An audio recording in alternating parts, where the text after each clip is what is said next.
Welcome to mid day debate. నేను విజయ్.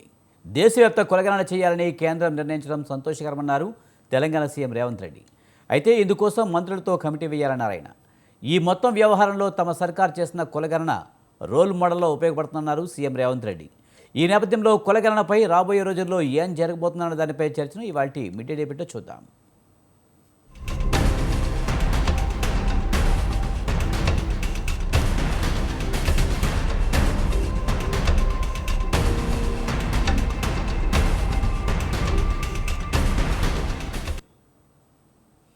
కేంద్ర cabinet కీలక నిర్ణయం తీసుకుంది. జనాభా లెక్కల్లో కులగణన చేరుస్తూ నిర్ణయం తీసుకుంది. ఇప్పటికే కాంగ్రెస్ పాలిత రాష్ట్రాల్లో కులగణన చేయడంలో ఇది తమ విజయమని కాంగ్రెస్ అంటుంది. బీజేపీ తీసుకున్న ఈ నిర్ణయం చారిత్రాత్మకమని బీజేపీ అంటుంది. ఇక ఇదే అంశానికి సంబంధించి మనతో మాట్లాడేందుకు మన్నెం కోటేశ్వరరావు గారు విశ్లేషకులు, అలాగే గంగాపురం వెంకటరెడ్డి గారు బీజేపీ అధికార ప్రతినిధి, అలాగే నాగేంద్ర గౌడ్ గారు బీఆర్ఎస్ నాయకులు మనతో ఉన్నారు. వారితో మాట్లాడదాం. ముందుగా మన్నెం కోటేశ్వరరావు గారు, నమస్తే అండి. నమస్తే సార్, కేంద్ర కేబినెట్ కీలక నిర్ణయం తీసుకుంది. జనాభా లెక్కల్లోనే కులగణన చేరుస్తూ నిర్ణయం తీసుకుంది. దీన్ని ఎలా చూడాలి? కేంద్ర కేబినెట్ తీసుకున్నటువంటి నిర్ణయాన్ని అందరూ స్వాగతిస్తున్నారు, స్వాగతించాల్సిందే. అయితే దీని వెనకాల అంతకుముందు ఈ కులగణన జనాభా లెక్కల్లో భాగంగానే చేపట్టాలి అని చెప్పేసి అన్ని పార్టీలు చేసినటువంటి డిమాండ్ సందర్భంగా బీజేపీ, ముఖ్యంగా ప్రధానమంత్రి కానీ లేదా ఉత్తరప్రదేశ్ ముఖ్యమంత్రి యోగి ఆదిత్యనాథ్, అదేవిధంగా టీవీ చర్చల్లో పాల్గొన్నటువంటి బీజేపీ ప్రతినిధులు అందరూ కూడా అటువంటి కులగణన చేస్తే హిందూ సమాజానికి విభజన వస్తుందని, లేకపోతే ఇంకోటి అటువంటి భయంకరమైనటువంటి వాదనలతోటి దాన్ని వ్యతిరేకించారు. మా ప్రభుత్వం కావాలంటే రాష్ట్రాలను చేసుకోమని చెప్పింది కదా అని చెప్పేసి కూడా తప్పించుకున్నటువంటి చూసాం. మరి ఇప్పుడు యూటర్న్ తీసుకొని ఆకస్మికంగా బీజేపీ ఎందుకు ఇలాంటి నిర్ణయం తీసుకుంది అనేటువంటిది నిజంగానే ఆసక్తి కలిగించేటువంటి అంశం. తక్షణంగా కనిపిస్తున్నటువంటిది బీహార్ ఎన్నికలు అనేటువంటిది మనకు స్పష్టంగా కనిపిస్తూ ఉంది. ఎందుకంటే 2026 గణనలో చేసేటువంటి ఈ లెక్కింపు అనేటువంటిది ఆ వివరాలు ఆ ఎన్నికలు జరిగే నాటికి వచ్చేటువంటి అవకాశం లేదు.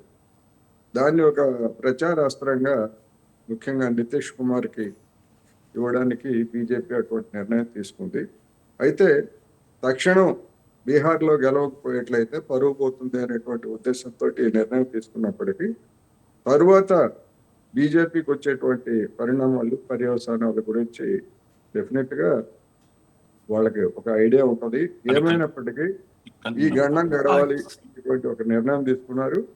బీజేపీ యూటర్న్, మాట తప్పడం మడవ తిప్పడం అంటారే, అటువంటి బిగ్ యూటర్న్. ఈ విధంగా కులగణన చేయాలి అని చెప్పినటువంటి వాళ్ళని సాక్షాత్తు ప్రధానమంత్రి నరేంద్ర మోడీ గారు మహారాష్ట్ర ఎన్నికల సందర్భంగాను లేదా వేరే సందర్భంలోనూ అర్బన్ నక్సల్స్ మెంటాలిటీ ఉన్నటువంటి వాళ్ళే ఇలాంటి చేస్తారని చెప్పేసి ఆయన కామెంట్ చేశాడు. అదేవిధంగా ఉత్తరప్రదేశ్ ముఖ్యమంత్రి యోగి ఆదిత్యనాథ్ గారు ఇది చేయడం అంటే చంపడమే అన్నట్టుగా ఆయన ఇంకా తీవ్రమైనటువంటి పద్యాలన్నీ ఆయన ఉపయోగించారు. అందువలన ఇది డెఫినెట్గా కాంగ్రెస్ ఒత్తిడా లేకపోతే మిగిలినటువంటి పార్టీలు, నాకు తెలిసినంత వరకు ఒక మమతా బెనర్జీ తప్ప మిగిలినటువంటి పార్టీలన్నీ కూడా కులగణన చేపట్టాలనేటువంటి అంశానికి మద్దతు ఇచ్చాయి.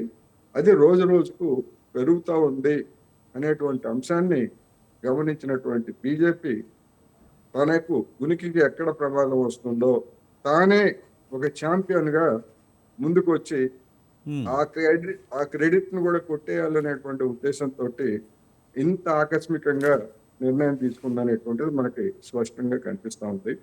ఏమైనప్పటికీ బీజేపీ ఏ లక్ష్యంతో చేసినప్పటికీ ఆ లక్ష్యం బీజేపీకి ఏ మేరకు సహకరిస్తుంది అనేటువంటిది రాబోయే రోజుల్లో మనం చూడాల్సిందే.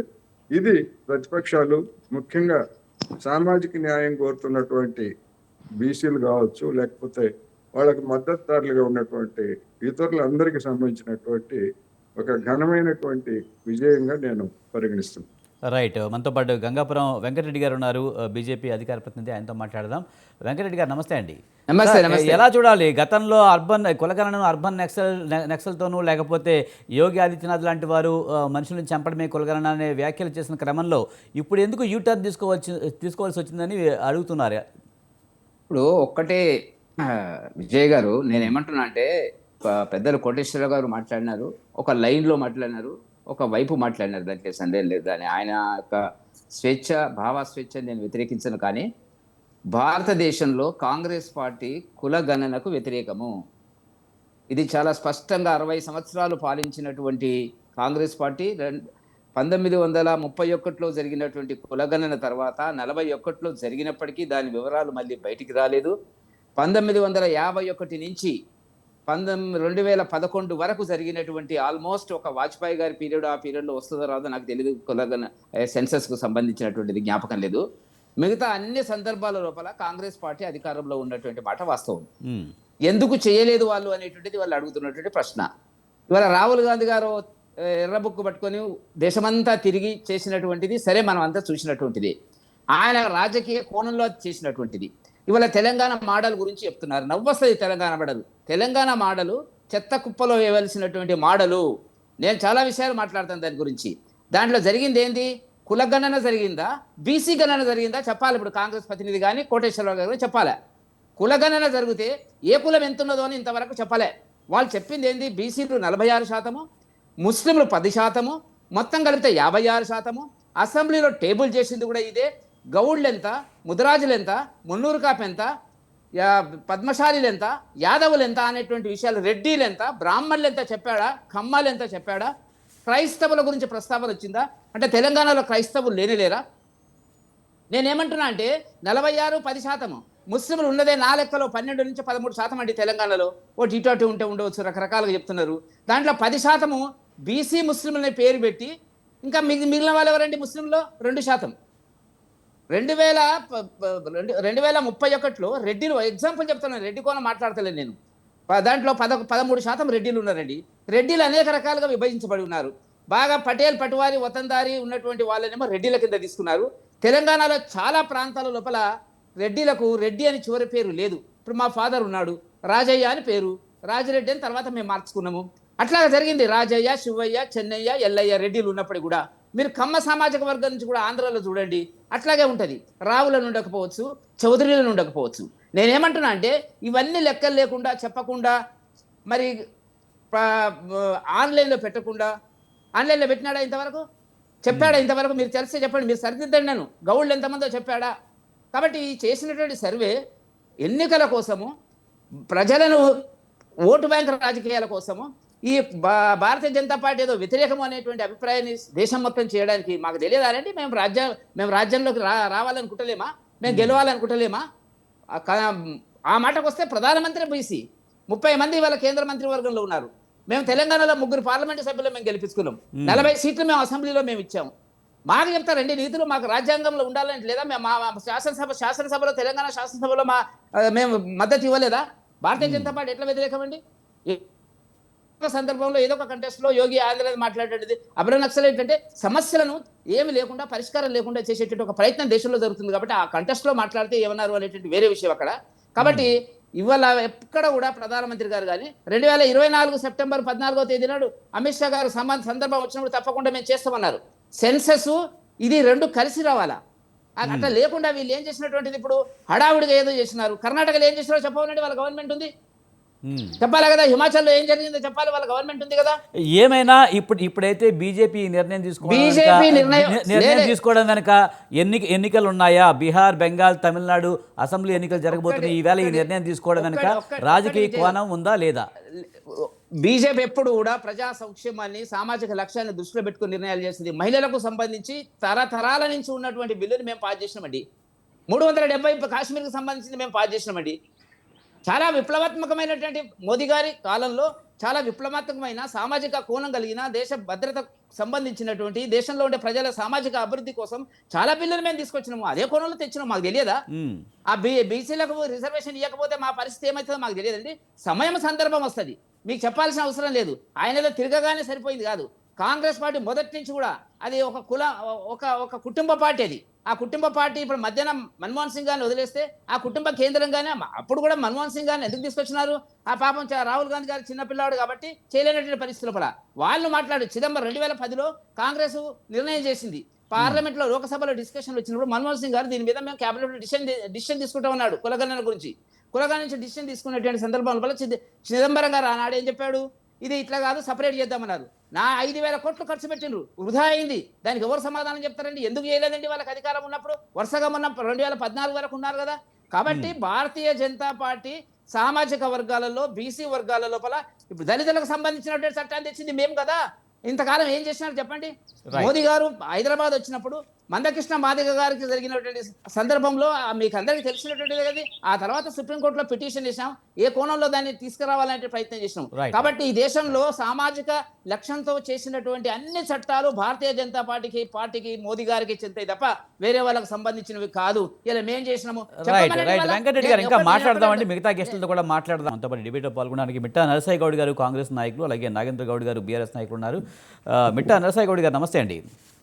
సార్, కేంద్ర కేబినెట్ నిర్ణయాన్ని మీరు ఎలా చేస్తారు? ఇప్పటికే రాష్ట్రంలో కులగణన చేశారు, ఇది రోల్ మోడల్ అని చెప్పి కాంగ్రెస్ అంటుంది. అసలు కాంగ్రెసే కులగణనకు వ్యతిరేకమని బీజేపీ అంటుంది. దాదాపుగా స్వతంత్రం వచ్చిన కాడి నుంచి కాంగ్రెసే ఉంది, ఇప్పటి వరకు కులగణన చేయలేదు అని చెప్తున్నారు. ఎలా చూడాలి?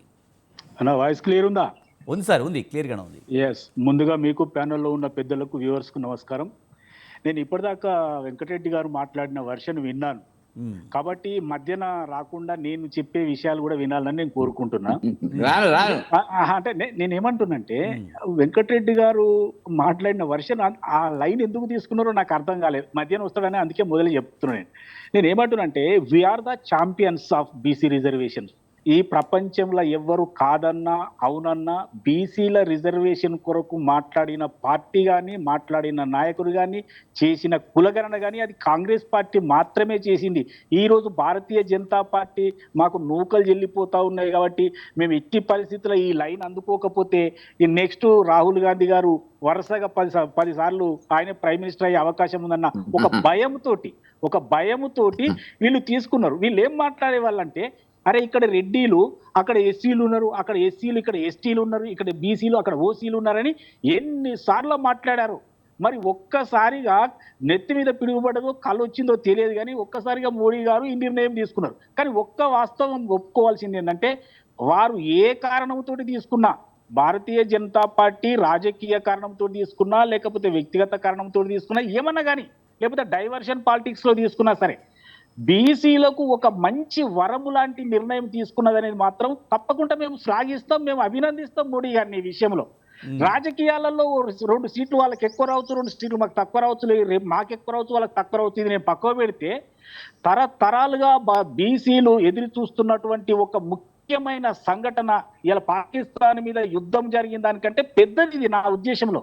పాకిస్తాన్ మీద 2 బాంబులు వేస్తాం, వాడు 10 మంది చేస్తారు, మనము 10 మంది చేస్తాం, 4 రోజుల తర్వాత అయిపోతుంది. కానీ ఈ భారతదేశంలో ఉన్నటువంటి బీసీలకు ఈ రోజు అధికారంలో ఉన్నటువంటి మోడీ గారు, భారతీయ జనతా పార్టీ తీసుకున్నటువంటి నిర్ణయము చాలా మంచి నిర్ణయం, అది అవసరమైన నిర్ణయం. ఈ తీసుకోవడానికి ప్రాతిపదిక కాంగ్రెస్ పార్టీ అయినందుకు మేము ఇంకా సంతోషపడతా ఉన్నాం.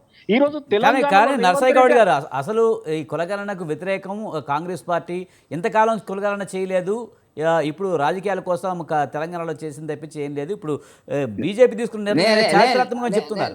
ఒక్క ప్రశ్న నరసయ్య గారు బ్రదర్, ఒకటే ప్రశ్న నేను ఎక్కువ అడగను.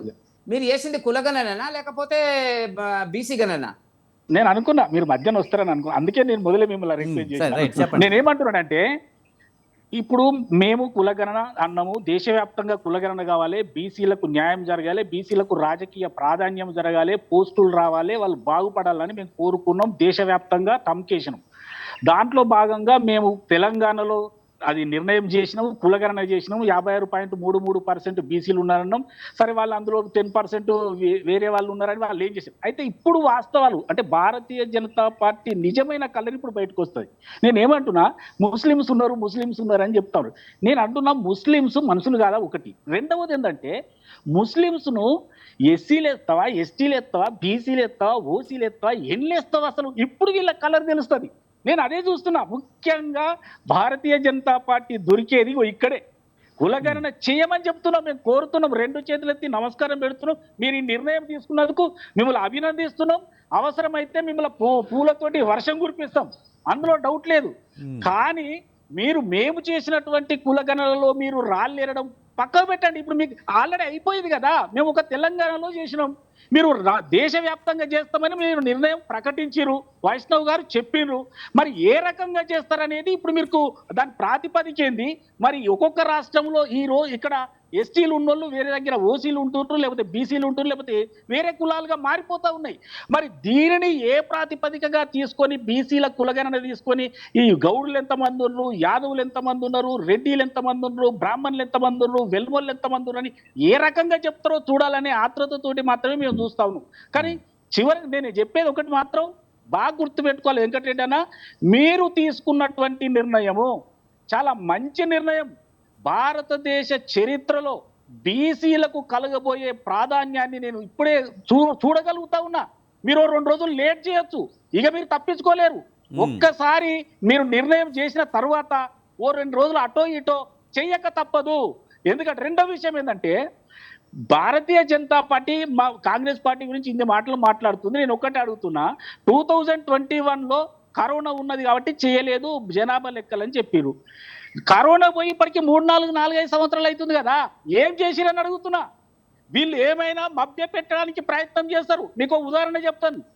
మహిళా బిల్లును పాస్ చేసిరు పార్లమెంట్లో, కొత్త పార్లమెంట్లో. మహిళా బిల్లును ఆపరేషనల్ చేయడానికి ఎవరు అడ్డుపడ్డారండి? మహిళలు వద్దన్నారా? కాంగ్రెస్ పార్టీ వద్దన్నారా? లేకపోతే వివిధ పార్టీలు వద్దన్నారా?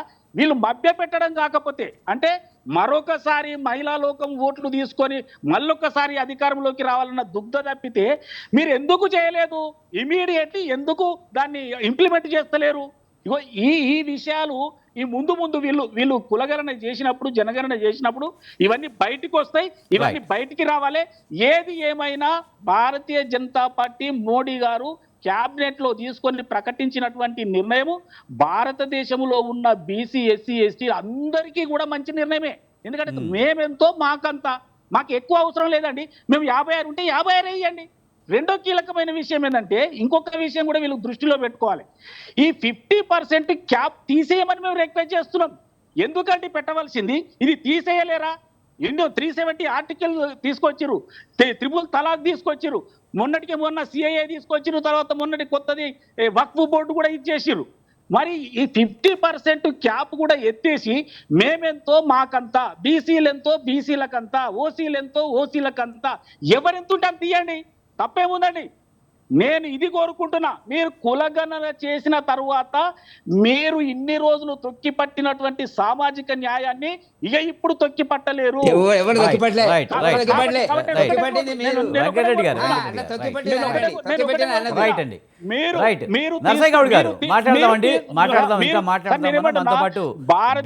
నాయకులు నాగేంద్ర గౌడ్ నిర్ణయాన్ని మేము స్వాగతిస్తున్నామని మాత్రం నేను చెప్పగలుగుతున్నాను.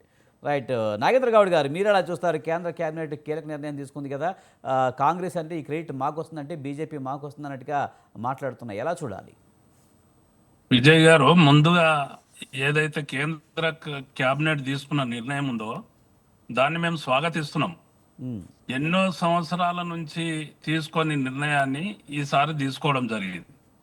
కాంగ్రెస్ సభ్యులు మాట్లాడినా, బీజేపీ సభ్యులు మాట్లాడినా, నువ్వు చేయలేదని నువ్వు చేయలేదని నువ్వు, ఆయన చేయలేదని ఆయన, లేకుంటే ఫైనల్గా ఏంటంటే కాంగ్రెస్ దీనికి అంతా కూడా ఛాంపియన్ అని చెప్పి కాంగ్రెస్ అయినా మేమే చేసినామని వాళ్ళు వీళ్ళిద్దరు నేనేమంటున్నా అంటే, దీనికి ఎవరు ఛాంపియన్ గారండి. వీళ్ళిద్దరు కూడా ద్రోహం చేసిన వాళ్ళే, బీసీలకు ద్రోహం చేసిన వాళ్ళే, బీసీలకు చేయనులే.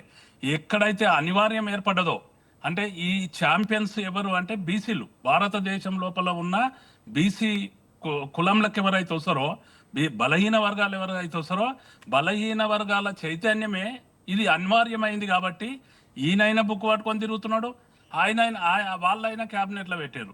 రేవంత్ రెడ్డి గారు తప్పులో ఒప్పులో అయినా కూడా 42% అని ఆయన కూడా చేయగలిగాడు. లాస్ట్కి వస్తే జంతర్ మంతర్ దగ్గర ధర్నా చేసి ఆయన వదిలేసేసాడు. ఇది ఎవరు ఎన్ని చేసినా కూడా ప్రజల నుంచి అనివార్యం అనిపించినప్పుడే చేస్తున్న పరిస్థితి అయితే మనం గమనిస్తున్నాం. ఇది నేను ముక్త కంఠంతో చెప్తా ఉన్నా. ఒకటి. రెండోది నేను ఏమంటున్నా అంటే, ఈరోజు ఏదైతే తెలంగాణ రాష్ట్రం లోపల 42% కామారెడ్డి డిక్లరేషన్ ప్రకారము స్థానిక సంస్థల లోపల ఉద్యోగాల్లో అన్నిట్లో కూడా 42% రిజర్వేషన్ చేస్తామన్నారు. అంతకన్నా ముందు ఒక మాట ఎగ్జాంపుల్ చెప్పాలంటే, అనేకమైన హామీలు ఇచ్చిన కాంగ్రెస్ పార్టీ, అనేకమైన పథకాలు చేపడతామన్నారు. తీర ప్రభుత్వంలోకి వచ్చిన దాని నుండి ఏమంటున్నారు ఈ రోజు వరకు కూడా అంటే లోటు బడ్జెట్ ఉంది, బడ్జెట్ ఏం లేదు, మేము ఏం చేయలేమని చేతులు ఎత్తేసారు. అంటే బడ్జెట్ చూసుకోకుండా వాళ్ళు అప్పుడు వచ్చిండ్రు. 42% ఎట్లా చేస్తామనేది కూడా చూసుకోలేకన్నా మరి ప్రజలను మోసం చేద్దామని ఏ విధంగా వచ్చిండ్రు అనేది ఈడ మనకు తేటతెల్లమవుతున్నది. ఇంతవరకు కూడా వాళ్ళు 42% ఇంప్లిమెంటేషన్ చేయలేకపోయారు. అయితే దానివల్ల ఎంత ఘోరమైన పరిస్థితి జరుగుతుందంటే, ఇలా 42% వాళ్ళు ఇచ్చిన మాట నెరవేర్చలేకపోతున్నారు బీసీలకు. అదే విధంగా చూస్తే స్థానిక సంస్థల్లో ఎన్నికలు పెట్టలేని పరిస్థితి ఉన్నది. గ్రామాల్లో కేసీఆర్ గారి నాయకత్వంలో ఆ రోజు పారిశుద్ధ్యం కొరకు ఇచ్చిన ట్రాక్టర్లు అన్ని నిలబడిపోయినాయి. పారిశుద్ధ్య కార్మికులకు శాలరీస్ లేకుండా పోయినాయి. లైట్లు వేయలేని పరిస్థితి ఉన్నది. అంతా కూడా అస్తవ్యస్తమైన గ్రామ పరిపాలన జరుగుతుంటే ఈ బీసీ రిజర్వేషన్ నెరవేర్చలేని పరిస్థితి, దాన్ని పూర్తి చేయలేని పరిస్థితి, ఇక్కడ ఎన్నికలు పెట్టలేని పరిస్థితి, ఈ విధంగా కాంగ్రెస్ పార్టీ రాష్ట్రంలో కొనసాగుతుంది. ఇక భారతదేశంలో బీజేపీ వాళ్ళ పరిస్థితికి వస్తే వెంకటరెడ్డి గారు అంటున్నారు, మా ప్రధానమంత్రి గారే బీసీ అంటున్నారు. నేనేమంటున్నా అంటే, ప్రధానమంత్రి గారు మొన్నగాలేరండి, మొన్న అయింది కాదు. ఇప్పటికి 12 సంవత్సరాలు అంటే 11 సంవత్సరాలు దాటిపోయి అదే బీసీ 11 సంవత్సరాల కులగణన చేయలే, జనగణన చేయలే, మేము ఎంతమంది ఉన్నామో మా లెక్కలు చెప్పలే, లేకపోతే మేము ఎంతమంది ఉన్నామో మాకు రాజ్యాధికారంలో వాటియలే, మేము ఎంతమంది ఉన్నామో మనల్ని చైతన్యపరచలే, ఏది కూడా జరగలే. ఈరోజు ముమ్మాటికి ఎన్నికలను దృష్టిలో పెట్టుకొని అయినా, లేకుంటే ప్రజలకు మేము ఏం చెప్పలేని పరిస్థితి ఉన్నదనుకున్నా అనివార్యము ప్రజలు కల్పించారు. కాబట్టి ఇవాళ కేంద్రం కూడా దిగి రావాల్సిన పరిస్థితి ఏర్పడి క్యాబినెట్లో తీసుకుంది. ఏది జరిగినా కూడా భారతదేశ క్యాబినెట్లో ఈ నిర్ణయం తీసుకున్నందుకు మేము ప్రత్యేకించి దాన్ని స్వాగతిస్తున్నాం. దాంతోపాటు నేను ఒక్కటేమంటున్నా విజయ్ గారు అంటే, ఈరోజు కులగణన చేస్తారు. కులగణన చేసిన తర్వాత మా యొక్క స్ట్రెంగ్త్ అనేది వివిధ స్టేట్లలో వివిధ తీరుగా ఉన్నారు. ఒక్కొక్క కులం ఇంతకుముందు ప్రస్తావించినట్లు దానికి ఏ విధమైన గైడ్ లైన్స్ తీసుకుంటారు, ఎట్లా తీసుకుంటారు, ఏ స్టేట్ని ఎట్లా తీసుకుంటారు, నేషనల్ వైజ్గా ఏ విధంగా తీసుకుంటారు అనేది కూడా గైడ్ లైన్స్ ఇంకా రావాల్సిన అవసరం ఉన్నది. దాంతోపాటు మనకు ఇప్పుడు చూసుకుంటే ఈ బీసీ కులాలకు 42% లోకల్ బాడీస్ రిలీజ్ అని చెప్పి స్టేట్ గవర్నమెంట్లు మాట్లాడారు. కానీ ఇలా సెంట్రల్లో మా కులగణన మా లెక్కలు చేస్తున్నారు. కాబట్టి సెంట్రల్లో పార్లమెంట్లో కానీ, లేకుంటే లోకసభ రాజ్యసభలో కానీ, ఇక్కడ శాసన మండలిలో కానీ, సెంట్రల్ గవర్నమెంట్ ఎంప్లాయ్మెంట్లో కానీ, సెంట్రల్ గవర్నమెంట్ ఇన్స్టిట్యూట్లలో కానీ, వీటన్నిటిలో కూడా మా పర్సంటేజ్ ఇవ్వాల్సిన అవసరం ఉన్నది అనేది ప్రధానంగా బీసీ సంఘాల డిమాండ్ ఉన్నది, బీసీ నాయకుల డిమాండ్ ఉన్నది, బీసీ ప్రజల డిమాండ్ ఉన్నది. దీని గురించి ఇంకా స్పష్టత రాలే. కులగణన చేస్తామంటున్నారు, కానీ మా కులానికి అనుగుణంగా మా స్ట్రెంత్ ఎంత ఉన్నదో, మేమెంత ఉన్నదో, మాకన్ని సీట్లు ఇస్తారా, మాకన్ని సీట్లకు అవకాశం ఉంటుందా, మాకంత ఈ రాజ్యాంగం లోపల, ఈ పరిపాలన లోపల, ఈ ప్రభుత్వం లోపల భాగస్వాములను చేస్తారా అనేది కూడా దాన్ని వేచి చూడాల్సిన అవసరం ఉన్నది. నాగేంద్ర గౌడ్ గారు ముఖ్యంగా దాని ఉద్దేశం కూడా అదే కదా. ఇది విజయ్ గారు నేనేమంటున్నా అంటే, వాళ్ళు కులగణన చేసినంత మాత్రాన చట్టసభల్లో రిజర్వేషన్ చేస్తారా చేయరా అనేది కూడా స్పష్టత ఇవ్వాల్సిన అవసరం ఉన్నది. మీరు తీసుకున్న నిర్ణయం ఏదైతుందో, మీరు తీసుకున్న డిబేట్ ఏమైతుందో దాన్ని కూడా మేము పెద్ద ఎత్తున స్వాగతిస్తున్నాం. దేని కొరకు అంటే, ఇంత బ్రహ్మాండమైన టైం లోపల మీరు ఈ సమయం లోపలనే నిర్ణయం ఈ డిబేట్ పెట్టడం జరిగింది. మీ ఛానల్ ద్వారా నేను విజ్ఞప్తి చేస్తున్న ప్రభుత్వానికి, అదేవిధంగా ప్రతిపక్షానికి కూడా, ఏదో రాజ్యాంగ బుక్కు పట్టుకొని తిరిగితే రాహుల్ గాంధీ గారు తిరిగినంత మాత్రాన మళ్ళా బీసీ ప్రజలను రాష్ట్రాలలో ఎక్కడికక్కడ మోసం చేస్తే సరిపోదండి ఇది. లేకపోతే క్యాబినెట్ లో నిర్ణయం తీసుకొని మా లెక్కలు తెలిసిన తర్వాత కూడా మళ్ళా చేతులెత్తేస్తే, ఎన్నికలు సరిపోయిన తర్వాత చేతులెత్తేస్తే సరిపోదు. ఇది డెఫినెట్ గా మేము ఎంతమంది ఉన్నామో మాకు చట్టసభల్లో రిజర్వేషన్ ఇవ్వాలి, రాజ్యాంగబద్ధంగా ఈ రిజర్వేషన్ కల్పించాలి, ఒక హక్కుగా దీన్ని తీసుకురావాలి. ద్వితీయ శ్రేణి పౌరులుగా ఇంతవరకు కొనసాగించడం లోపల రెండు పార్టీలు కూడా భాగస్వామ్యం లేదా అండి? రెండు పార్టీల బాధ్యత కూడా లేదా? నేను ఎందుకంటున్నా అంటే వాళ్ళే అంటున్నారు మీరు చేయలేరా అంటే మీరు చేయలేరు. ఇప్పుడు కాంగ్రెస్ ప్రభుత్వము చేయాలనుకుంటే ఎన్ని సంస్కరణలు తెచ్చినండి. మన రాజ్యాంగాన్ని ఎన్నిసార్లు అంబేద్కర్ గారు రాసిన రాజ్యాంగాన్ని, మనం పొందుపరుచుకున్న రాజ్యాంగాన్ని ఈ రోజు కూడా 100 పైన మనం అమెండ్మెంట్ తెచ్చుకున్నాం. ఒక్కసారి బీసీల కొరకు అమెండ్మెంట్ చేయలేని పరిస్థితి ఉన్నది. నీకు 50% రిజర్వేషన్ ఉన్నది, అక్కడ 42% అని రిజర్వేషన్ అని చెప్పి జంతర్ మంతర్ దగ్గర ముఖ్యమంత్రితో సహా అందరూ వచ్చి ధర్నా చేసి మరి ఏం సాధించిందండి అలా కాంగ్రెస్ ప్రభుత్వం, రాష్ట్ర ప్రభుత్వం? అదేవిధంగా భారతదేశం లోపల ఉన్న నరేంద్ర మోడీ గారి ప్రభుత్వము వాళ్ళు ఒక వంకు చూపిస్తున్నారు. 46% బీసీల పాపులేషన్ అని మీరు అన్నారా, ఏదైతే అన్నారో దాంట్లో ఇంకో 10% ముస్లిమ్స్ అని చూపిస్తున్నారు అంటున్నారు. మీకు ఒకవేళ అట్లా కరెక్ట్గా లేదు కదా, తిప్పి పంపండి. 56%కే రిజర్వేషన్ ఇవ్వండి, 46% ఇవ్వండి. మీరు ఏమి ఇస్తారు చెప్పండి. లేదు ముస్లిమ్స్ కాదని బిల్ చేస్తారా అనేది చెప్పాలి కదా.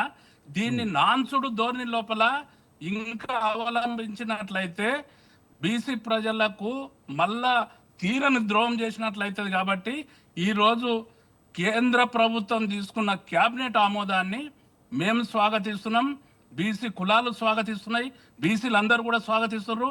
నేను ఇంకొక చివరి ఒక మాట చెప్పదలుచుకున్నా. ఎందుకంటే ఆగ మేఘాల మీద ప్రత్యేకమైన స్పెషల్ సెషన్ కండక్ట్ చేసి మహిళా రిజర్వేషన్ పెట్టినండి. పెండింగ్లో ఉన్న రిజర్వేషన్ను మహిళా రిజర్వేషన్ తెచ్చారు. కానీ మరి ఎన్నికల లోపల ఎప్పటి నుండి ఇంప్లిమెంటేషన్ అంటున్నారు? ఎందుకొరకు జాప్యం జరుగుతుంది? అదేవిధంగా మహిళా రిజర్వేషన్ పెట్టినాడే బీసీలకు కూడా అలా ఉన్న దాంట్లో బీసీ మహిళలకు కూడా పెట్టాల్సిన అవసరం ఉండే.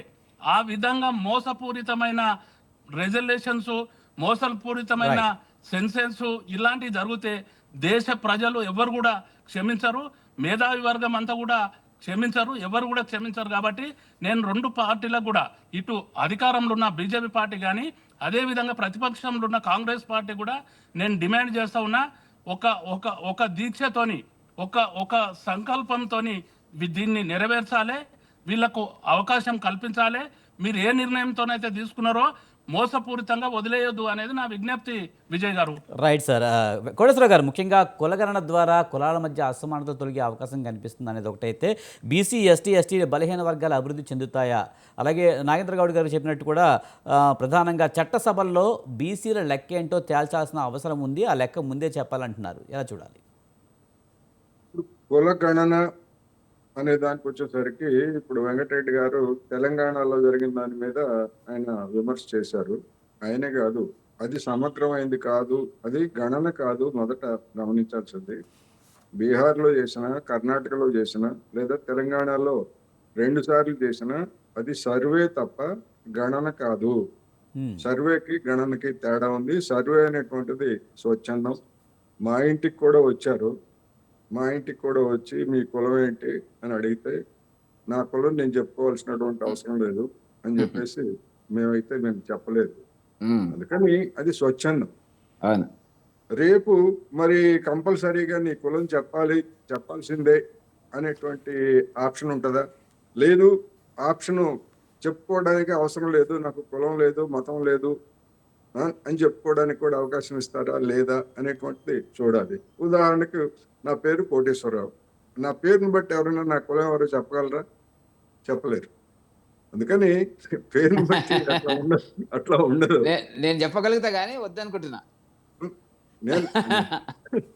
అందుకని పేరును బట్టి కులాన్ని లేదా వేషాన్ని బట్టి మతాన్ని అనేది గుర్తించడం జరిగింది కాదు. ఏమైనా సరే ఇది తీసుకున్నటువంటి బీజేపీ వెంకటరెడ్డి గారు ప్రతినిధిగా ఉన్నారు కనుక ఆయన సమర్థించుకోక తప్పదు.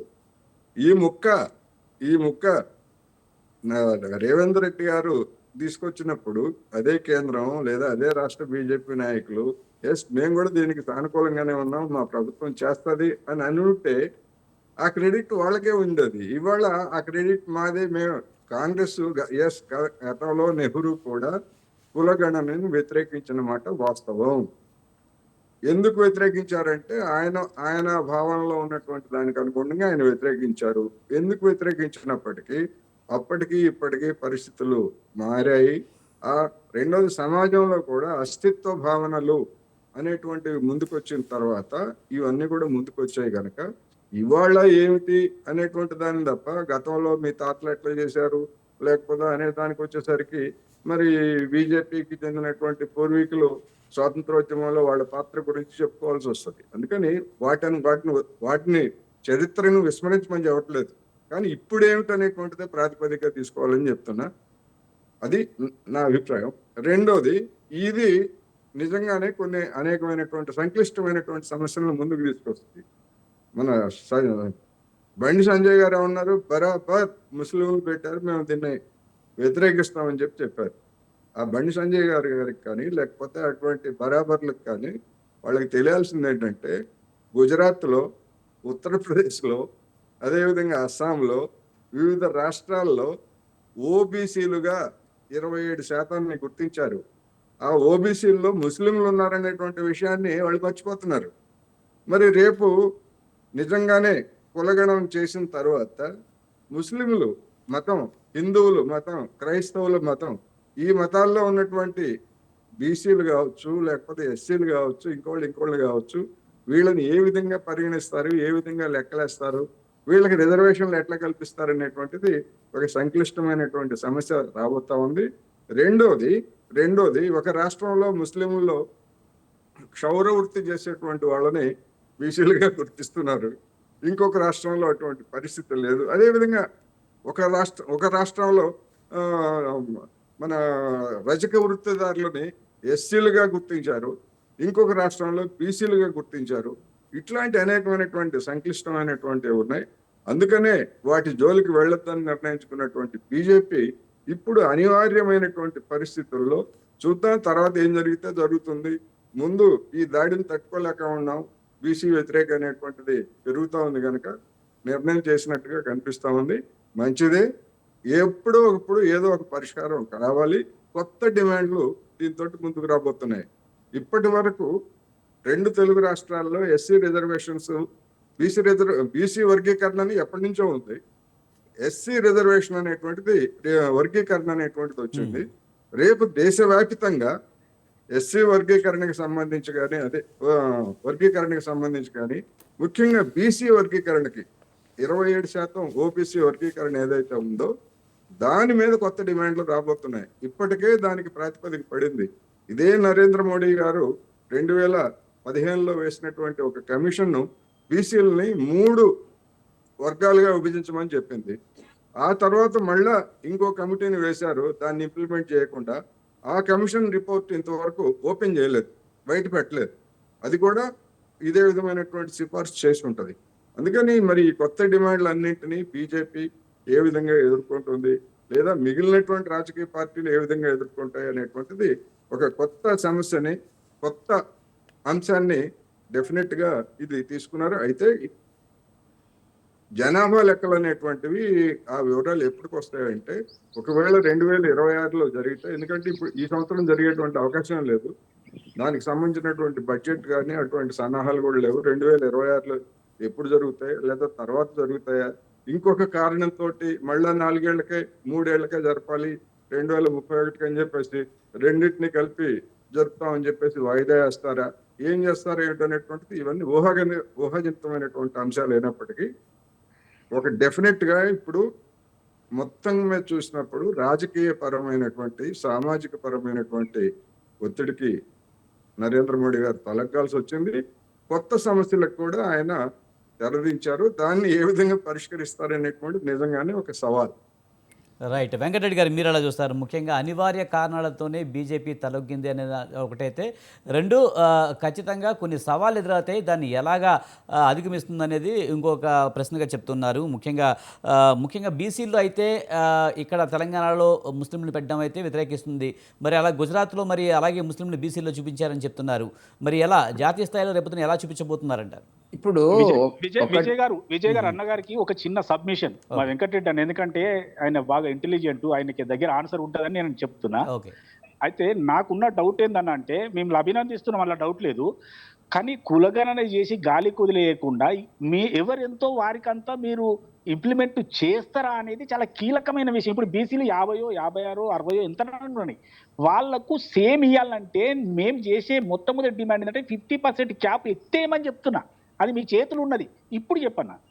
ఇప్పుడు ఒకటి నర్సే గారు, మీరు చెప్పినటువంటి పాయింట్స్ అన్ని కూడా జాతీయ స్థాయిలో అన్ని పార్టీల చర్చకు వస్తుంది, పార్లమెంట్లో చర్చలు జరుగుతాయి, మేధావులు ఉన్నారు, వాటికి సంబంధించినటువంటి విషయంలో ఎక్కడ కూడా వెనక్కిపోయేటువంటి ప్రసక్తి లేదు. భారతీయ జనతా పార్టీ సామాజిక కోణంలో మీకు తెలుసు, ఇప్పుడు హైదరాబాద్ ఉంది, హైదరాబాద్లో ఎంతమంది భారతీయ జనతా పార్టీలో ఇతర కులాల కంటే బీసీ కులాలు ఎక్కువ ఉన్నాయి. మీకు అంచనా వేస్తే మీకు తెలియదు కానీ నువ్వు ఆ పార్టీలో ఉండొచ్చు వల్ల, కానీ ఆధిపత్యంగా కూడా ఉన్నారు మా దగ్గరకు వచ్చేటప్పటికి. కాబట్టి భారతీయ జనతా పార్టీ సామాజిక కోణంలోనే ఆలోచిస్తుంది అనేటువంటి విషయం మేము గతంలో కూడా తెలంగాణకు వచ్చేటప్పటికి, ఉమ్మడి ఆంధ్రప్రదేశ్కి వచ్చేటప్పటికి బీసీ 3-4 బీసీ అభ్యర్థులే రాష్ట్ర అధ్యక్షులుగా చేశారండి. ఇప్పటికి ఉన్నారు, వాళ్ళు బతికే ఉన్నది.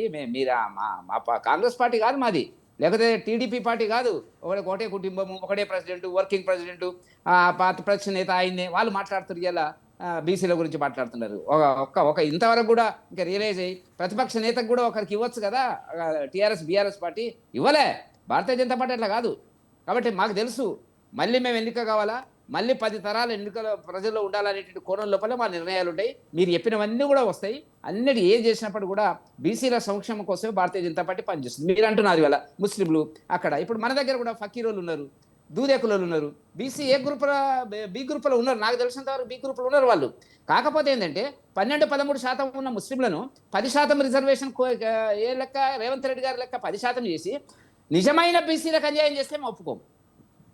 46% బీసీలు, ఇట్ ఈస్ ఫ్యాక్ట్ అనుకుందాం, అది రేపు లెక్క దొరుకుతుంది. 10% తెచ్చి 50% తెచ్చి బీసీకి అర్హత లేనటువంటి ముస్లింలను తీసుకొచ్చి నిజమైన బీసీలకు అన్యాయం చేస్తే భారతీయ జనతా పార్టీ ఊరుకోదు. ఇది మా పార్టీ సిద్ధాంతం. మతపరమైనటువంటి రిజర్వేషన్స్కు మేము పార్టీ ఇన్ ప్రిన్సిపల్గా మేము వ్యతిరేకము. దాంట్లో కొన్ని వర్గాలు ఉంటాయి, దానిలో బాగా వెనుకబడినటువంటి వర్గాలు, ఆర్థికంగా అధ్వానంగా ఉన్నటువంటి వర్గాలను గురించి ఆలోచించినటువంటి వేరు. ఈబీసీ కూడా తీసుకొచ్చినాం 10% మేము, అది మాకే క్రియేట్ అవుతుంది. కాబట్టి నేను చెప్పదలుచుకున్న పాయింట్ ఏంటంటే బీసీల గట్టి పరిస్థితుల్లో అన్యాయం జరగదు. 50, 55, 60 అనేటువంటి దాని గురించి మేము ఎప్పుడు వెనక్కిపోము. 60 ఇస్తే మాకే ఓట్లు వస్తాయండి, 55 ఇస్తే మాకే ఓట్లు వస్తాయండి, 65 ఇస్తే మాకే ఓట్లు వస్తాయండి. మాకు ఆ మాత్రం రాజకీయ వ్యూహం ఎత్తుకోవడం లేకుండా భారతీయ జనతా పార్టీ వాళ్ళ దేశంలో ఉందనుకుంటారా? మీరు వచ్చినప్పుడు మేము మాట్లాడలేకపోవచ్చు, మాకు తెలుసు కదా ఎప్పుడు ఏ నిర్ణయం చేయాలనేటువంటిది. కొత్త మీరు ఊహించినారా? నిన్న క్యాబినెట్ ఇంత పెద్ద యుద్ధ వాతావరణం ఉంటే కూడా క్యాబినెట్ దాని మీద డిసిషన్ తీసుకుంది. మా ఎత్తుగడలు మాకు ఉంటాయి.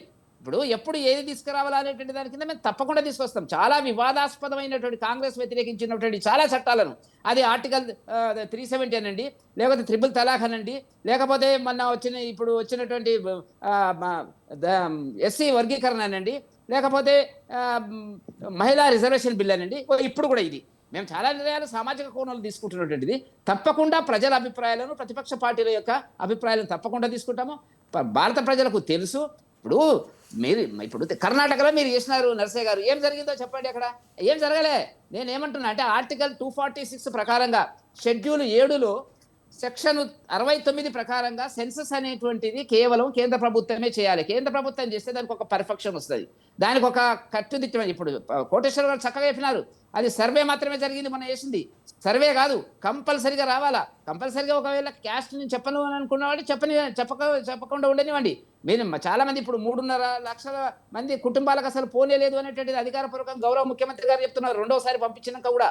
కాబట్టి అట్లా కాదు, సర్వే ఇట్ మస్ట్, ప్రతి ఒక్కరు తమ అభిప్రాయం చెప్పాలా. అది ఏ కులం కాకపోతే ఏ కులం కాదని చెప్పాలా, దాని గురించి ఏం నిర్ణయాలు జరుగుతున్నటువంటిది. కాబట్టి వాళ్ళ భారతదేశంలో ఒక సామాజిక కోణం లోపల బీసీల సంక్షేమం పట్ల, దళితుల సంక్షేమం పట్ల చిత్తశుద్ధి ఉన్నటువంటి ఏకైక పార్టీ భారతీయ జనతా పార్టీ, మోదీ గారు అనేటువంటిది మాత్రం చాలా స్పష్టంగా మనకు కనపడుతుంది. ఆ కోణంలో తప్పకుండా పనిచేస్తాము. మీరు మేము వ్యతిరేకం కాదు, మేము మళ్ళొకసారి గెలవాలి కదా. మీరు అంటున్నారు రాహుల్ గాంధీ గారు 10 సార్లు గెలుస్తారని, ఆయన ఇప్పటికి ఏం ఎంతో నాకు తెలియదు, 50 10 సార్లు ఏం గెలుస్తారో నాకు తెలియదు. కాబట్టి అన్నీ జరుగుతాయి. ఒకే దేశము, ఒకే చట్టము, ఒకే ఎన్నిక కూడా వస్తుంది, మీరు గుర్తుపెట్టుకోండి. ఇవన్నీ జరిగినటువంటి పరిస్థితుల భారతదేశంలో ఒక నూతన ఆర్థిక అభివృద్ధి, సామాజిక లక్ష్యంతో భారతీయ జనతా పార్టీ ప్రయత్నం చేస్తుంది అనేటువంటిదే. ఆ కోణంలో భారతీయ జనతా పార్టీ ప్రధానమంత్రి, కార్యకర్తలు అందరూ కూడా కృషి చేస్తారు. మీ సహకారం కూడా కావాలా, కలిసే చేస్తాం. ఇప్పుడు దీనిలో కొత్తగా ఏం లేదు, ఏ చట్టం కూడా ఇప్పుడు యుద్ధ వాతావరణం వచ్చింది. రాహుల్ గాంధీ గారి సమావేశం ఎవరు కాదనలేదు కదా. దేశ సమగ్రత కోసం తప్పకుండా బాధ్యత, భారత ప్రభుత్వం యొక్క బాధ్యత. ప్రతిపక్ష పార్టీలను గౌరవించాలా, వాళ్ళ అభిప్రాయాలు తీసుకోవాలా, తీసుకొనే సరి అయిన పద్ధతి లోపల వెళ్ళేటువంటి పద్ధతి లోపల ప్రజాస్వామిక పద్ధతి లోపలనే మోదీ గారు వెళ్తున్నారు అనేటువంటి విషయాన్ని మనం దృష్టిలో పెట్టుకోవాలా. ఏది ఏమైనప్పటికీ కూడా అంటే ఒకటి వెంకటరెడ్డి గారు ఇంకొక విషయం కూడా ఉంది. పహల్గాం దాడి ఘటనను కొంచెం డైవర్షన్ చేయడానికే ఇప్పుడు కులగణన తీసుకొచ్చారు. మొన్నటి వరకు వ్యతిరేకించిన పార్టీ ఇప్పుడు ఎందుకు ఈ నిర్ణయం తీసుకుందనే విషయంలో ప్రతిపక్షాలు ఆరోపణలు చేస్తున్నాయి. దాన్ని ఎలా చూడాలంటారు? లేదు అది లేకున్నా కూడా నిర్ణయం చేసేవాళ్ళము. ఇప్పుడు వాళ్ళు అంటున్నారు కదా ఎన్నికలు వస్తున్నాయి, ఎన్నికలు వస్తే ఏం చేయాలో మాకు తెలియదండి, ఎన్నికలు వస్తే ఎట్లా చేయాలో ఏం కథ అనేటువంటిది మేము చాలా నిర్ణయాలు మేము చేస్తాము. ప్రజల అభిప్రాయాల ఎన్నికలు అంటే ప్రజల అభిప్రాయాల కేంద్రంగా అధికారంలో ఉన్న ఒక పార్టీ నిర్ణయాలు చేస్తుంది.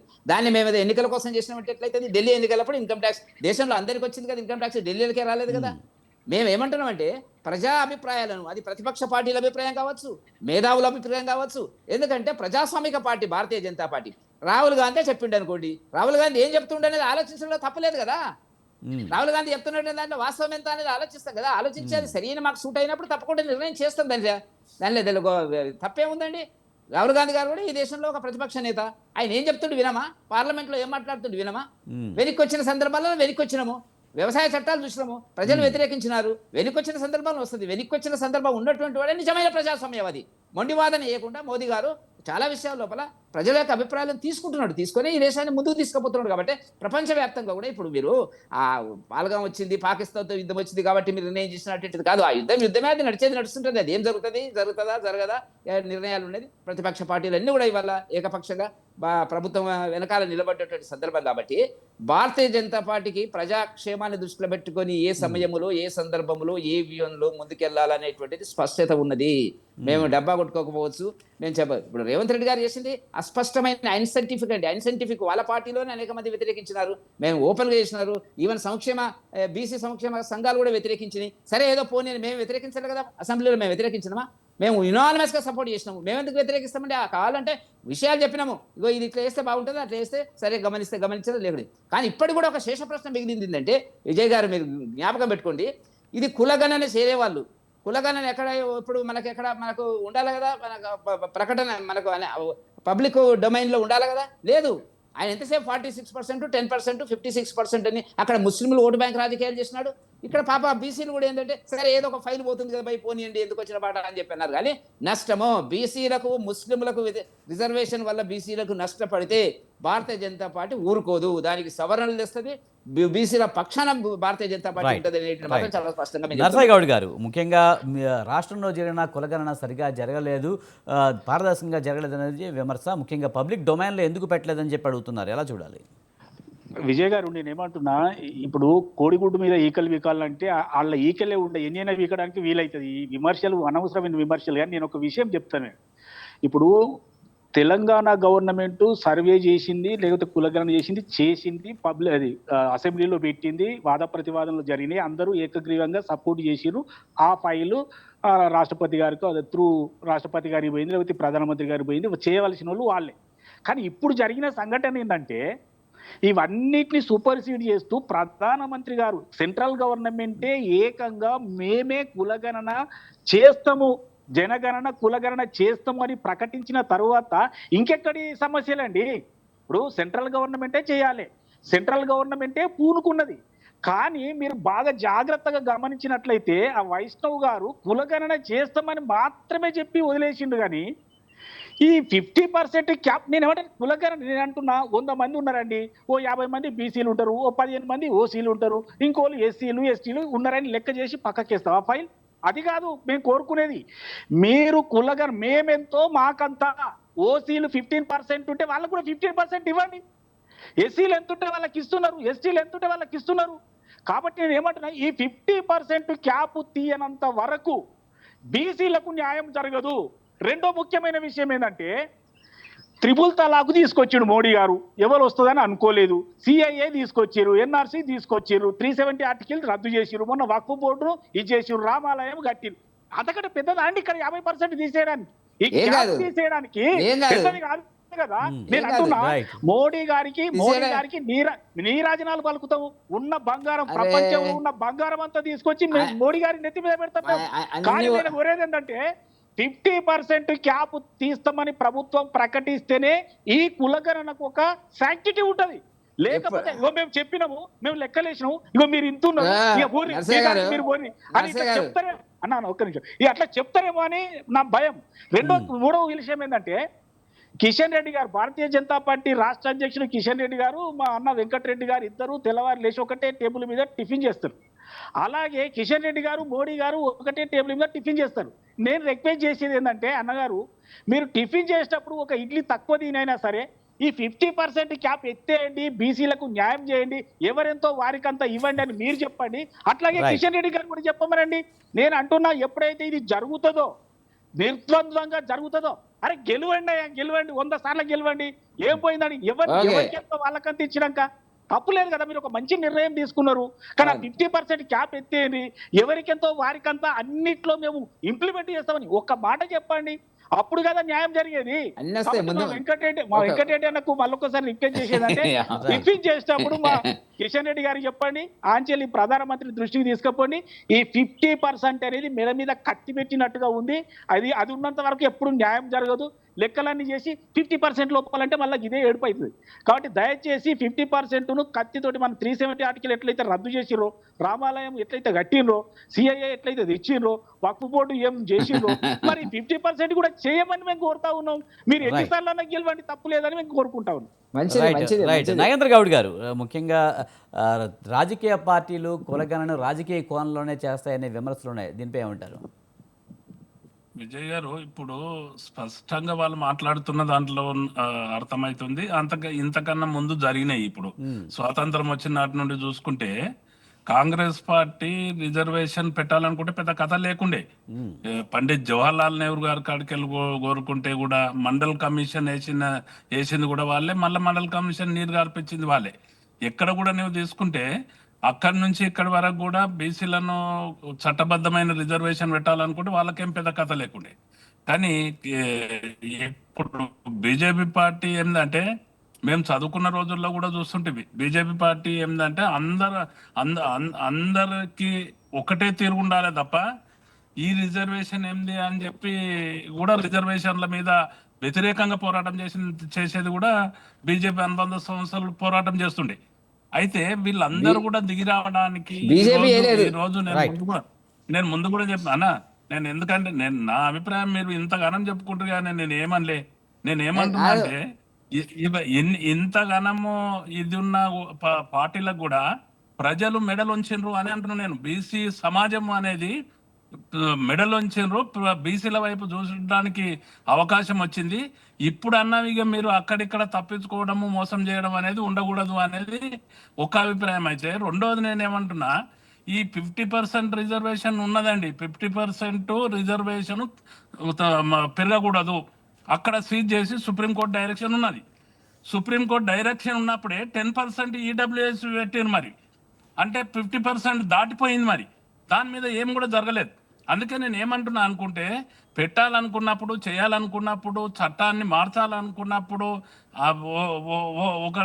ఒకటి ఇంప్లిమెంటేషన్ చేయాలనుకున్నప్పుడు ఇవన్నీ కూడా ఏమి కూడా అడ్డం కావు. కాబట్టి డెఫినెట్గా మరోసారి నేను డిమాండ్ చేస్తున్నా, మేము ఏదైతే 14లో ప్రభుత్వం ఏర్పడ్డప్పుడు, మాకు తెలంగాణ రాష్ట్రం ఏర్పడ్డప్పుడు ఫస్ట్ 1-2 మీటింగ్లలోనే మేము తీర్మానం చేసి పంపినాం. బీసీలకు చట్టసభల్లో రిజర్వేషన్ పెట్టాలి, మహిళలకు చట్టసభల్లో రిజర్వేషన్ పెట్టాలి, ఎస్సీ వర్గీకరణ తక్షణమే చేయాలి అని చెప్పేసి మేము తీర్మానం చేసి, అసెంబ్లీ ఏకపక్షంగా తీర్మానం చేసి మేము పంపించడం జరిగిందండి మా పార్టీ తరఫున. కానీ కేంద్రంలో దురదృష్టం ఇంతవరకు కూడా మా లెక్కలు తెలుసమంటే కూడా తెలుసలేరు. ఒక కాలము సెన్సెస్లో ఒక్క కాలం ఒక కమ్మలో ఒక కాలం ఒక గీత ఒకటి పెట్టి ఏ కులం ఎంత అనేది ఒక కాలం పెట్టమంటే కూడా పెట్టలేని పరిస్థితిలో నాంచిర్రు. ఈరోజు అనివార్యమైంది. ఇప్పుడన్నా జాప్యం చేయకూడదు. ఒకవేళ జాప్యం జరిగినట్లయితే ఈ సమాజం ఊకోదు. మేము కేసీఆర్ గారి నాయకత్వం లోపల భారత రాష్ట్ర సమితి కూడా ఊరుకునే మాట లేదు. బీసీల వైపు ఉంటాం. మేము ఒకటి చెప్తున్నాం, 42% మోసపూరితమైన రిజర్వేషన్ ఏదైతే చట్టసభల్లో చెప్పినప్పుడు మేము నిలదీసినామండి, అడిగినాం, ఎండగట్టినాం. మేమందరం కూడా పక్కకున్న తమిళనాడులో ఏ విధంగా 50% దాటి ఉంది, ఎట్లా ఇంప్లిమెంటేషన్ జరుగుతుంది అని చెప్పి అధ్యయనం కొరకు మేమందరం కూడా కార్పొరేషన్ చైర్మన్లము ఉన్నోళ్ళము, లేకుంటే మంత్రులుగా పనిచేసిన వాళ్ళు, లేకుంటే శాసనసభ్యులుగా పనిచేసిన వాళ్ళు అందరం కూడా ఒక టీం, ఒక 40 మెంబర్స్ వెళ్ళాం. మేము అక్కడ అధ్యయనం చేసుకొచ్చి ప్రభుత్వానికి ఒక రిపోర్ట్ ఇచ్చినాం, మా పార్టీకి కూడా ఒక రిపోర్ట్ ఇచ్చినాం. దాన్ని సవివరంగా ఇంప్లిమెంటేషన్ జరగాలని చెప్పి మా పార్టీలో చర్చించి మేము బయట ప్రెస్ ముఖంగా కూడా చెప్పినాం. మేము అందుకే మేము ఇప్పుడు ఏమంటున్నాం అంటే, ఒక్కవేళ తప్పించుకున్నాడు భావన అనేది ఇంకా కూడా అంటే ఇన్ని సంవత్సరాలు గడిచిన తర్వాత కూడా ఇంకా కూడా ఆ విధంగా చేయకూడదు. డెఫినెట్గా రిజర్వేషన్ ఎవరెంతున్నారో ఫలాలని అంత అనుభవించాల్సిందే. దురదృష్టం ఏంటండి అంటే, తెలంగాణ ఉద్యమం చేస్తాము, తెలంగాణ ఉద్యమంలో బలయ్యేటోళ్ళు ఎవరండి? ఈ కూటికి లేనోడు బలుగు బలహీన వర్గాలే. నీకు స్వాతంత్ర ఉద్యమం చేస్తారు, అండ్ల బలయ్యేటోళ్ళు ఎవరండి? లేకుంటే ఇంకో ఉద్యమం వస్తుంది, అండ్ల బలయ్యేటోళ్ళు. కానీ ఫలాలు అనుభవించుట్ల మాత్రము వాళ్లకు జరుగుతలేవు. కాబట్టి ఇకనైనా ఏదైతే ఇప్పుడు మీరు సెన్సెస్లో ఏదైతే కులగణన మీరు చేపడుతూ ఉన్నారో, 2 పార్టీలు కూడా వాళ్ళ మీద వీళ్ళు, రాహుల్ గాంధీ గారు ఒక బుక్ తీసుకొని రాజ్యాంగాన్ని పట్టుకొని తిరిగి బీసీల కొరకే వెళ్తున్నాడు, బీసీల కొరకే చేస్తున్నాడు, బీసీల కొరకే పాదయాత్ర చేస్తున్నాడు, బలహీన వర్గాల అభ్యున్నతి కొరకు తిరుగుతున్నాడు అని ప్రచారానికి వాడుకోవడం కరెక్ట్ కాదు. ఎందుకంటే ఇప్పుడు కోటేశ్వరరావు గారు చెప్పారు చాలా క్లియర్గా, ఏంటంటే తాతల నాటి నుంచి అనుకుంటే అయ్యేది లేదు, ఇప్పుడైనా కరెక్ట్ చేయమంటున్నాడు. అతను కూడా అంటున్నాడు, నేను కూడా ఏకీభవిస్తున్నా. నేను ఏంటంటే వాళ్ళ తాతలు ఏమైనా చేసిండు, వాళ్ళ మునితాత ఏమైనా చేసిండు, వాళ్ళ అమ్మమ్మ ఏమైనా చేసిండు, నాయనమ్మ ఏమైనా చేసింది. కానీ నేను ఒకటేమంటున్నా అంటే, ఇప్పుడైనా ఆ రాజ్యాంగాన్ని ఏదైతే నువ్వు చేతులు పట్టుకొని తిరుగుతూ ఉన్నావో, ఎక్కడనన్నా ప్రతిపక్ష నాయకునిగా ప్రభుత్వం ఎక్కడన్నా పక్కదారి పడితే డెఫినెట్గా నిలదీయాల్సిన బాధ్యత కాంగ్రెస్ పార్టీ మీద ఉన్నది. అదేవిధంగా భారతీయ జనతా పార్టీ కూడా ఎక్కడ కూడా తిరగకుండా డెఫినెట్గా బలహీన వర్గాల కొరకు చేపడుతున్న కులగణన ఏదైతుందో దాన్ని పూర్తి స్థాయి వరకు పూర్తి చేసినంత వరకు కూడా చేయాల్సిన అవసరం ఉన్నది. ఇప్పుడు అనేకమైన హామీలు ఉన్నాయండి భారతీయ జనతా పార్టీ కూడా. అంటే నేను ఏదో సంక్షేమ కార్యక్రమాలు అనడం లేదు, ఒకే రాష్ట్రం ఒకే ఎన్నికలు పెడతామంటున్నారు. ఒక దిక్కు మహిళా రిజర్వేషన్ అక్కడ పెట్టినరు, దాన్ని ఇంప్లిమెంటేషన్ చేయాల్సిన అవసరం ఉన్నది.